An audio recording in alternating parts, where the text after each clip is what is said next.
گھر وہی مشک بار ہوتے ہیں، خلد سے ہم کنار ہوتے ہیں، ذکر سرکار کے حوالوں سے جن گھروں میں چراغ جلتے ہیں، ذکر سرکار کے حوالوں۔ اعوذ باللہ من الشیطان الرجیم، الحمد للہ رب العالمین والعاقبۃ للمتقین، والصلاة والسلام علی سیدنا و مولانا محمد وعلی آلہ واصحابہ اجمعین۔ ان اللہ وملائکتہ یصلون علی النبی یا ایھا الذین آمنوا صلوا علیہ وسلموا تسلیما۔ الصلاۃ والسلام علیک یا سیدی یا رسول اللہ وعلی آلک واصحابک یا سیدی یا حبیب اللہ۔ الحمدللہ آج 11واں رمضان المبارک، اللہ تعالیٰ کے خاص کرم، نبی رحمت کی نظر عنایت کے صدقے سے افطار کے قریب پہنچنے والا ہے، اور میں حسب معمول اپنے چاہنے والوں، دربار عالیہ موڑا شریف کے منظور نظر and the lovers of the Sufi way کی بارگاہ میں سلام پیش کرتا ہوں کہ اللہ تعالیٰ ہمیں اس رمضان المبارک کی خاص رحمتوں، مغفرتوں، انعام والے مہینے کی سعادتوں کی برکات سے مستفیض فرمائے، اور ہمیں اپنے پیارے حبیب سیدنا محمد مصطفیٰ صلی اللہ علیہ وسلم کے ساتھ سچی وفا کرنے کی توفیق عطا فرمائے۔ میرے دوستوں اور چاہنے والوں، جتنے بھی ساتھی، میں آج کیونکہ وقت مختصر ہوتا ہے، کسی ایک موضوع پہ نہیں، میں مختصر سے حوالے دے کر آپ کے سامنے یہ بات پیش کرتا ہوں۔ آج جو میں نے موضوع جو چنا ہے وہ تاریخ میں اس کی اہمیت ہے، اس لیے کہ ان میں سے کچھ شخصیات نے نبی رحمت کی آمد سے پہلے کچھ بشارتیں عطا کیں، اور اس علم کو کہانت کہتے ہیں۔ کہانت کیا ہے؟ تاریخ اسلام میں دائر المعارف میں اور مختلف بڑے بڑے مفکرین نے، تاریخ دانوں نے، جن میں ابن ہشام بھی ہیں، طبری بھی ہیں، ابن خلدون بھی ہیں، یہ سارے بڑے بڑے، میں انہی کے حوالے سے، اور ایک علامہ محمد فرید وجدی مصری، ان کے کچھ چند حوالہ جات ہیں کہ اس کہانت کسے کہتے ہیں، کہان کون ہوتے ہیں، اس کے علم اور فراست کی کیا حیثیت ہوتی ہے، اور جو وہ پیشن گوئیاں دیتے، پریڈکشنز دیتے تھے، اس کے حوالے سے اس کا وجود کیا ہے۔ کیونکہ عرب کے جاہلیت کے دور میں، the dark next time of the Arab times, before the presence of the prophet Muhammad صلی اللہ علیہ وسلم، ان عربوں میں ان کے ٹرائبز کے جو بڑے بڑے سردار، وہ اس اودام پرستی پہ، سپرسٹیشیس بلیف پہ اتنے وہ کامل ہوتے تھے کہ ہر سردار کا ایک نہ کوئی کان، جس سے وہ جا کر جب کبھی اس کے قبیلے میں یا اس کی سرداری میں یا اس کی حکومت میں کوئی پریشانی آتی تو ان سے جا کر یہ فعال کرواتے۔ یہ ان کا ایک طریقہ کار تھا تاکہ میری اس حکومت میں کوئی بیرونی حملے تو نہیں ہیں، کوئی وبا تو نہیں آ رہی۔ تو یہ تاریخ یہ بتاتی ہے، اور اس میں بہت سے مورخین نے اس چیز کی نفی بھی کی، اور یہ حقیقت ہے جب حضور کی آمد ہوئی تو تمام کہانوں کا علم جو ہے وہ مٹ گیا، کیونکہ وہ رب کا سچا نبی آ کے اس نے رب کی الوہیت کا پرچار کیا، اور نبی کا معنی یہ غیب بتانے والا، وہ ایسی خبریں جو اللہ تعالیٰ جبریل کے وساطت سے نبی کے سینے میں یا کبھی ڈائریکٹ عطا کر دیتا تھا۔ تو یہ کہان جو ہیں، ان کے علم جو ہے یہ دور جاہلیت کے ہیں، لیکن ان میں سے کچھ کا تذکرہ مختلف مورخین نے اور تاریخ کے لکھنے والوں نے لکھا ہے، اور ان میں سے ایک کا میں ایک حوالہ کہ یہ کیا کہتے ہیں، حضرت علامہ محمد فرید مصری یہ کہتے ہیں، وجدی مصری، کہ امور غیبیہ کے جاننے کے لیے جنوں کی خدمات حاصل کرنے کو کہانت کہتے ہیں۔ یہ ان کا ایک تجزیہ تھا، آبزرویشن تھی، کہ جو ہر کان کے پاس ایک جن ہوتا ہے جو وہ بتاتا ہے آنے والے حالات سے متعلق۔ تو یہ کہتے ہیں کہ یہ پیشہ جو ہے عرب میں بڑا مشہور تھا، ہر ایک ٹرائب کے سرداروں نے یہ رکھے ہوئے تھے، جو جب کسی پیچیدہ مسئلے میں انہیں بھی درپیش آتے تو ان کہانوں کی خدمات لیتے اور کہانوں کی بڑی بات سنی جاتی تھی۔ اور یہی بات جو ہے امام نووی نے بھی اس کی تشریح فرمائی ہے، اور آپ اپنی کتاب میں وہ لکھتے ہیں کہ اہل عرب کے نزدیک کہانت جو تھی، آپ اس کی تجزیہ اور کیٹاگریز کر رہے ہیں، امام نووی کہتے ہیں کہ اس کی 3 شکلیں تھیں، اور ایک یہ کہ پہلی، جب کوئی جن کسی انسان کے ماتحت ہوتا تو وہ ماتحت جن آسمانی باتوں کو اس تک پہنچاتا، پھر وہ تھوڑی سی سچی بات کو سن کر بہت سی جھوٹی باتیں اپنے آپ سے وہ کر لیتا۔ اسی طرح دوسری قسم، وہ جن اپنے انسان دوستوں کو اس واقعات سے آگاہ بھی کر دیتا، اور پھر اسے جھوٹ کو تھوڑی سی سچ کی بات سن کے کہ وہ عقل رکھتے تھے تو وہ اپنے سامنے بیٹھنے والوں کا چھوٹی جھوٹ کی باتوں کو ملا کر دوسرے قبائل کو ان کو بتا دیتے۔ تو it's a very common routine among that tribes at that time. اور تیسری قسم امام نووی کہتے ہیں کہ یہ وہ لوگ تھے جن میں اللہ نے کوئی خاص، کچھ نیک بھی تھے نا ان میں، جو دین حنیف پہ قائم تھے، ان پہ کچھ اپنی روحانی طاقتیں ودیعت کر دیتے تھے،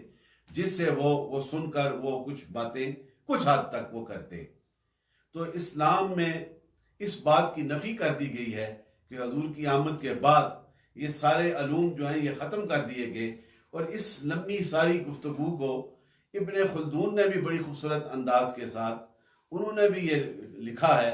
یہ کہانت کے حوالے سے اور اس عمل کو کرنے والے کان کے حوالے سے آپ نے یہ تشریح فرمائی کہ ان کے نفوذ بشریہ کے 3 اصناف ہیں، ان کی 3 کیٹاگریز ہیں۔ پہلی صنف یہ ہے کہ وہ نفوذ بشریہ کی یہ پہلی حالت کہ وہ اپنی ناقص طبیعت کے باعث روحانی ادراک تک رسائی حاصل نہیں کرتا تھا، وہ علوم کی بنیاد پہ کچھ باتوں کا انالیسس کر کے لوگوں کو، اپنے ٹرائبز کو بتاتا تھا۔ اور دوسری صنف جو ہے اس نفوس بشریہ کی ہے جو اپنی فکری حالت سے، اپنی انٹلیکچول لیول جو ہے اس کے سے عقل روحانی تک اس کا ادراک ہو جاتا تھا، یعنی اسپریچولیزم پہ وہ بلیو کرتا تھا، اور پھر اس روحانی قوت سے پھر وہ حالات تک اس کی رسائی ہوتی تھی۔ اور یہ جو ہے وہ نیک لوگوں کا یہ تذکرہ اپنے خود کا کہ وہ جو نیک، اس دین کے ساتھ بھی جو نیک ہوتے تھے، اللہ تعالیٰ ان کی روحانی قوتوں کو بڑھا دیتا تھا۔ اور یہ ہیں these are the friends of the God, یہ اولیاء کی صفتوں میں ہے۔ اور پھر ابن خلدون کہتے ہیں تیسری جو مقام ہے، تیسری صنف ان نفوس بشریہ کی ہے جو بیک وقت بشری جسمانیت اور روحانیت کے کفت سے آزاد ہو کر وہ افق اعلیٰ کے ملائکہ میں شامل ہو جاتے تھے، اور پھر ان ملائکہ اعلیٰ کے اس مشاہدے کے اور کا شرف عطا ہوتا تھا۔ یہ وہ انبیاء کی جماعت تھی، ابن خلدون نے فرمایا ہے۔ اور یہ اس کو تو یہ سمجھ میں آتی ہے، لیکن جو دور جاہلیت کے کہانوں کی بات، ان میں سے اکثر اس بلیو پہ وہ لوگ ہوتے تھے کہ یہ جو بتائے گا اس پہ وہ عمل کرتے تھے، اپنے فیصلے بھی اس تک چھوڑ دیتے تھے۔ ان کے علم اتنے محدود تھے اس دور جاہلیت میں، لیکن میں نے جو کہا ہے کہ کچھ ہمارے دین کے علم رکھنے والوں نے بھی ان میں سے کچھ کے چیدہ وہ باتیں اپنی کتب میں تحریر فرمائی ہیں، اس لیے کہ ان میں سے کچھ میں سے بڑے مشہور جو اس دور کے کہانوں میں سے ایک شک بن عمار تھا، اور جو دوسرا ستی بن مازن، یہ 2 بڑے کہان تھے، اور بڑے ان کی جو پیشن گوئیاں اور پریڈکشن تھی وہ بڑی پرفیکٹ تو نہیں کہہ سکتے لیکن کس حد تک وہ بڑی کامل تھی. اس لیے ہمارے دین کے چاہنے والے تاریخ دانوں نے ان کو اپنی کتب میں ان کو منشن کیا. میں ان کے حوالے سے اس لیے تذکرہ کرنے لگا ہوں کہ انہوں نے اکثر جو ستی جو تھا وہ بڑا علم رکھتا تھا اور اس کی پیشن گوئیاں جو ہیں اکثر ثابت ہوئی. اور اس میں سے اس نے یہ کہا تھا کہ اے بادشاہ، جب وہ بادشاہ ایک جو ہے کوئی بادشاہ تھا جس نے ربیہ جس کا نام ہے یمن کا، اس نے خواب دیکھی تھی. تو اس نے اپنے سارے ان کہانوں کو بلایا جس میں ستی بھی تھا اور شک بھی تھا، یہ دونوں بڑے انہیں اپنے درباروں میں بلایا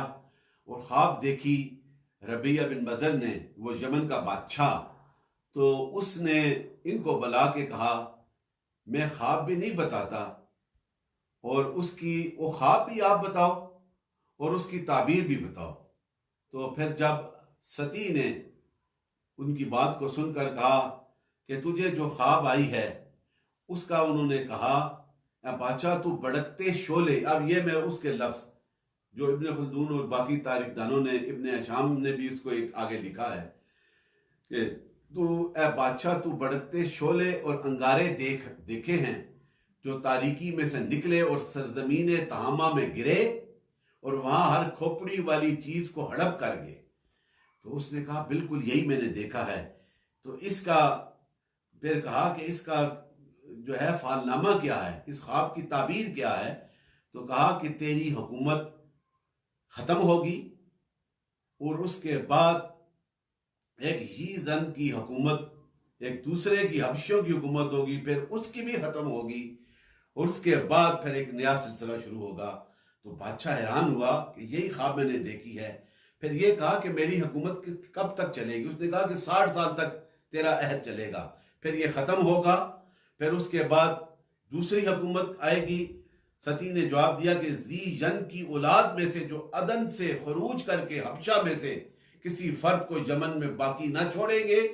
اور ربیہ نے پوچھا کہ اس کی حکومت پھر رہے گی؟ کہا اس کی حکومت بھی ختم ہو جائے گی. اور پھر اس نے کہا، ستی نے کہا کہ پھر ایک ایسا بادشاہ آئے گا، ایک ایسا پاک سیرت والا آئے گا، وہ نبی ہوگا. یہ اس نے کہا کہ پر ان نام نہادوں کو مٹا دے گا اور پھر وہ خدا کی بزرگ کو بدتر کی جو ہے وہ توحید کا پیغام عام کرے گا. پھر اس کا پیغام ساری دنیا میں پھیلے گا. اب یہ حضور کی آمد کی بشارت وہ ستی کر رہا ہے اس کے دربار میں. تو اس کو ان بادشاہ نے لکھا ہے اور پیچھے پوچھا کہ وہ کون سے وطن کا ہوگا؟ کہا وہ جزیرہ نما عرب سے اٹھے گا. اور وہ جس قبیلے کا بتایا کہ وہ غالب بن فار بن مالک کے قبیلے میں سے اور قصہ کی اولاد میں سے. یہ حضور کا نسب چل کے بتایا جو عدنان سے چلتا ہے اور بنو ہاشم پہ آ کر عبد المطلب بنو ہاشم کے قبیلے سے اس کائنات میں آئے گا. وہ پاک اور سچا نبی ہوگا. دیکھیں آپ اس کی یہ بشارت اللہ نے اسے القا کی ہے جس کو ابن خلدون نے اس میں لکھا ہے اور علامہ ابو قاسم نے بھی اسے تحریر فرمایا ہے. یہ میں انہی کے حوالے سے یہ آپ کے سامنے میں نے یہ پیش کیا ہے. اسی طرح اسی بادشاہ نے پھر دوسرا جو کام تھا اس نے بھی یہی اسی خواب کی یہ بھی تعبیر اسی نے بتائی تھی، وہ شک نے بھی. اور پھر یہ وقت آیا کہ وہ آئے اور پھر وہ ختم ہوئے، پھر دوسرے ختم ہوئے اور اس کے بعد پھر یہ حضور آقا مدنی تاجدار کا اس کائنات میں آمد ہوئی اور مکہ کی سرزمین کو اس نور والے آقا نے وہاں کے بسنے والوں کو ان بت پرستیوں سے، ان آپ پرستیوں سے نجات دلائی. اور پھر ایک رب کی بندگی کا فیض آپ دیکھ لیں. اب کتنا عرصہ گزر چکا، 1400 years have been passed. اور اسلام کا پراسس جو مکہ کی فراں کی چوٹیوں سے حضور کے نور والے سینے میں آیا، مدینے سے پھر یہ پوری کائنات پہ چھایا. آج امریکہ اور فیجی جیسے ملک وہاں پر بھی یہ کتنا کرم ہے. اور اسی کے حوالے سے حضور کی آمد کی برکت کے حوالے سے یہ بھی ایک حوالہ اب میرے ذہن میں یہ بات آئی ہے. یہ کووڈ-19 جو ہے اور یہ کورونا وائرس جس کے حوالے سے اب مختلف واٹس ایپ پہ، سوشل میڈیا پہ مختلف حوالوں سے تذکرے کیے جا رہے ہیں، لیکن میرا انالیسس یہ کہتا ہے کہ اس چھوٹے سے وائرس نے پوری دنیا کو ہلا کے رکھ دیا اور اللہ تعالیٰ کے ذکر کو کس طرح عام کیا، اور میرے نبی کے اس پیغام کو کہ آج امریکہ کے چرچز میں، امریکہ کی سڑکوں پہ، یورپ کی سڑکوں میں، یورپ، ویسٹرن یورپ میں، انگلینڈ میں، اٹلی میں، اسپین میں، وہاں کی ہماری مساجد میں باہر لاؤڈ سپیکر لگا کر اللہ اکبر کی صدائیں بلند ہو رہی ہیں۔ یہ اللہ کی وحدانیت اور میرے نبی کے سینے میں جو دین آیا ہے اس کی تصدیق کا اعلان ان اغیار کے مذہب اور دنیا کے اس ملکوں میں بھی ہو رہا ہے، اور خود امریکن صدر بیٹھ کر آیات قرآن کو سن رہا ہے۔ یہ اس دین کی حقانیت ہے۔ That is the purest sign of this last message which is bestowed over Prophet Muhammad sallallahu alaihi wasallam, and it is betterment for the betterment of the humanity, and we the seekers and we the lovers, we are lucky that we practice according to the will of Almighty Allah and according to the love of the Sayyidina Muhammad sallallahu alaihi wasallam. It is a great honor for us. I feel proud that I am the servant of the Prophet Muhammad sallallahu alaihi wasallam. یہ وہ دین ہے میرے دوستو جس دین کی حقانیت آج virus کے اس خوف و ہراس سے پوری ہو رہی ہے، اور میرا ایمان ہے جو اللہ کی بارگاہ میں رجوع کرے گا پھر رب کسی کے ذہن میں یہ بات ڈالے گا، اس کا علاج بھی آ جائے گا۔ اس سے پہلے بھی کتنی یہ کنٹیجس ڈیزیز ہر سینچریز میں آئیں، and millions of the people died due to that contagious disease، لیکن پھر اس کا علاج بھی آ گیا۔ اور یہی ہوگا، اللہ تعالی ہمیں اس دین حق پہ چلنے کی بھی توفیق عطا فرمائے، اس نبی رحمت سے وفا کرنے کی توفیق عطا فرمائے۔ یہ دوسرا عشرہ ہے، یہ رحمت والا عشرہ گزر چکا، اب مغفرت والا، اور آخری 10ویں روزے میں حضرت خدیجہ الکبریٰ رضی اللہ تعالیٰ عنہا کے حوالے سے میں نے مختصر سی وقت میں وہ شارٹ حوالے دیے۔ اس نیک مائی اور بندی نے ان ازواج مطہرات میں جو مقام ہے حضرت سیدہ خدیجہ الکبریٰ رضی اللہ تعالیٰ عنہا کا، وہ کسی کو حاصل نہیں ہے۔ حضور نے جو ہے ان کے وصال کے بعد بھی ان کے حسن و جمال اور ان کے اخلاقیات، ان کے کردار کا تذکرہ فرماتے رہتے تھے، اور جب آپ کا وصال ہوا تو حضور نے خود انہیں قبر انور میں ڈالا۔ یہ شان ہے میرے دوستو اس مائی کی، اس ام المومنین کی، کہ ان کا یہ نام آج بھی زندہ ہے۔ اور رمضان المبارک کی ان برکتوں کے حوالے سے میں ایک اور حدیث پاک جو روٹین میں جسٹ فار دا ینگسٹرز، اور اس حدیث پاک کا یہ ہے کہ حضور آقا مدنی foretelling the collapse of Persian Empire and the Roman empires. The Prophet ﷺ mentioned in this beautiful hadith, and this hadith from Bukhari and Muslim, and that hadith narrates by the Abu Hurairah radhiyallahu anhu, one of the best companions of the Prophet ﷺ, who used to spend most of his time in the kind company, in the mercy and the great love of the Prophet Muhammad ﷺ. That hadith relates that the Holy Prophet said, peace be upon him, Kisra, the title of the Persian emperor, has died, and there will be no more Kisra. The Prophet mentioned that was the prediction of the Prophet Muhammad sallallahu alaihi wasallam. And after him, Prophet sallallahu alaihi wasallam explained the Kisar, the Kaisar, the title of the Roman emperor, will perish, and there will be no more Kaisar and Kisra on this face of the earth. And you will distribute their treasures in Allah's cause. This beautiful hadith explains the authority and the prediction of the Prophet Muhammad sallallahu alaihi wasallam, that he said at that times, and before many years the Prophet can see. And in the time of the caliphate of the Sayyidina Umar Farooq, these two empires conquered by the commanders and the lovers and the servant of the Prophet Islam. These words proved to be are true, and as a believers, it's our belief that every single word which was discussed by the Prophet of his time, that will be, inshallah, it will be proved truthful. اور یہ پھر ہوا ہے، اور پھر وہ وقت بھی ہوا جب وہ کیسر و کسرا جو ہے وہ فتح ہوئے، اور پھر سرکار نے فرمایا اس کے بعد کوئی یہ امپائر نہیں رہے گی، وہاں پہ اسلام کا پرچم بلند ہوگا۔ یہی وہ حقیقت ہے۔ اب اس مائع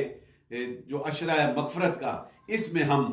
قرآن عظیم بھی پڑھ رہے ہیں، پہلے عشرے میں بھی پڑھا، اب بھی پڑھتے ہیں، اور یہ قرآن جو پڑھے گا اس کو اس کا کتنا بڑا انعام حاصل ہوگا۔ اور اسی کے حوالے سے میں کچھ حدیث آپ کے سامنے، ان میں سے ایک حوالہ جو سورہ بقرہ شریف کی آخری آیات کی فضیلت کے حوالے سے،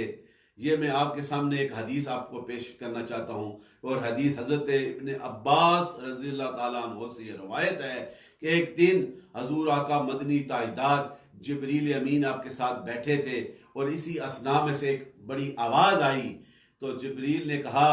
کہ یا رسول اللہ صلی اللہ علیہ وسلم، یہ آسمان کا دروازہ کھلا ہے، اس سے پہلے یہ نہیں کھلا، اور اس میں سے ایک فرشتے کا نزول ہوا، اور یہ بھی کہا یا رسول اللہ یہ فرشتہ اس سے پہلے اس کا نزول نہیں ہوا، اور اس نے آ کر فرمایا، اس فرشتے نے کہا آج سے پہلے یہ نازل نہیں ہوا۔ اس فرشتے نے حضور کو سلام پیش کیا اور کہا کہ یا رسول اللہ صلی اللہ علیہ وسلم، آپ پہ 2 نوروں کی بشارت سناتا ہوں، 2 نوروں کی بشارت آپ کو دی گئی ہے، اور اس سے پہلے کسی نبی کو نہیں عطا کی۔ یہ جو سٹیٹس اور انعام اینڈ دا بلیسنگ اس سے پہلے کسی نبی کو نہیں ملی۔ ان میں سے 2 نوروں میں سے ایک نور سورہ فاتحہ جو آپ پڑھتے ہیں، اس کا انعام یہ نور آپ کو عطا کیا گیا، اور پھر سورہ بقرہ کی وہ آخری آیات جو آپ پہ نازل فرمائی گئی، یہ 2 نور، یہ انعام دیا گیا۔ یہ حضور آقا مدنی تاجدار کے کرم کے صدقے سے یہ انعام ہمیں ملا ہے۔ اب بخاری کی ایک اور حدیث آپ کے سامنے رکھتا ہوں تاکہ آپ کے نالج میں اور اس میں برکت میں یہ فیض حاصل ہو سکے۔ اور یہ حدیث پاک میں نے پڑھی، اور مجھے اس پہ بڑی اچھی اور خوبصورت لگی، اور میں اسی کو، اس کے الفاظ آپ کے سامنے معنی کے آپ کے سامنے پیش کرنا چاہتا ہوں کہ فرمایا، حضور آقا مدنی تاجدار نور مجسم کائنات کے والی صلی اللہ علیہ وسلم نے فرمایا، یہ قرآن پڑھا کرو، پر اسے یاد رکھو۔ Recite the Quran and memorize the Quran and make a routine in your life۔ اسے بھولنا نہیں ہے۔ اور اسی کے حوالے سے حدیث ہے، حضرت عبداللہ ابن مسعود سے یہ حدیث روایت ہے، نبی کریم صلی اللہ علیہ وسلم نے فرمایا، اگر کوئی یہ کہے کہ میں نے فلاں آیات بھول گیا ہوں تو ایسا کہنا برا ہے، بلکہ یوں کہے کہ میں بھلا دیا گیا ہوں، اور قرآن کریم کو خوب پڑھا کرو۔ یعنی recite the Quran with great love and concentrations۔ یہ لوگوں کے لیے سینوں سے نکل کر بھاگنے میں، اگر نہ پڑھو گے تو یہ کہا ہے کہ لوگوں کے سینوں میں سے نکل کر بھاگنے میں جانوروں سے بھی زیادہ تیز ہے۔ جو نہیں پڑھے گا، اسے چھوڑ دے گا، اس کے سینے سے نکل جائے گا۔ تو اسے ایسا نہ مت کرو، اسے یاد رکھو، اور اسے یاد رکھنے سے اس کا انعام تمہیں ملتا ہے، اس کی برکات کا فیض تمہیں حاصل ہوتا ہے۔ اور بہت سی حدیث ہیں، یہ مختصر سی حدیث پاک سنائی، اور اس آقا مدنی تاجدار سے وفا کرنے والے اور جن کا ایمان ہے، جو کا مقصد اور محور یہی ہے کہ حضور کی ذات سے وفا کرتے ہیں، حضور کے گستاخوں سے دور رہتے ہیں، حضور کے گستاخوں کے راستوں سے ہٹ جاتے ہیں، اور جو گستاخ ہوتے ہیں وہ اندھیروں کو جاتے ہیں، اور جو نبی کے غلام ہوتے ہیں وہ اجالوں کی طرف جاتے ہیں، اور رب